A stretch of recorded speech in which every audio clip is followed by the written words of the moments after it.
ஆண்டவர் இன்றைக்கு நம்மளோடு கூட பேசுகிற வசனம் எசேக்கியேல் 37வது அதிகாரம் 12வது வசனம். ஆகையால் நீ தீர்க்க தரிசனம் உரைத்து அவர்களோடு சொல்ல வேண்டியது என்னவென்றால், கர்த்தராகிய ஆண்டவர் உரைக்கிறார், இதோ என் ஜனங்களே, நான் உங்கள் பிரேத குழிகளை திறந்து உங்களை உங்கள் பிரேத குழிகளில் இருந்து வெளிப்படவும் உங்களை இஸ்ரவேல் தேசத்துக்கு வர பண்ணுவேன்.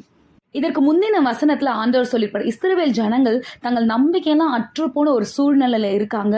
அவங்க எலும்புகள்லாம் உலர்ந்து போயிற்று, இனி எதுவுமே மாறாது, பிரேத குழியிலிருந்து எழுப்புவேன் அப்படின்னு ஆண்டவர் சொன்னார். நம்ம நம்பிக்கை முற்றிலுமாய் அழிந்து விசுவாச வாழ்க்கை முடிந்திருந்தா ஒரு காரியம் இனி இது நடக்காது, இனிமே இது நடக்கவே நடக்காது அப்படின்னு எதெல்லாம் நீங்க பிரேத குழியில தள்ளினீங்களோ அதெல்லாம் ஆண்டவர் அந்த காரியத்துல இருந்து எழுப்பி மீண்டுமா அதை எழுப்பி கட்டுவார். எந்த காரியம் உங்க வாழ்க்கையில முடிஞ்சிருச்சு நீங்க நினைக்கிறீங்களோ அந்த காரியத்துக்கு கர்த்தர் ஜீவனை கொடுத்து ஆசீர்வதிப்பார். ஆமென்.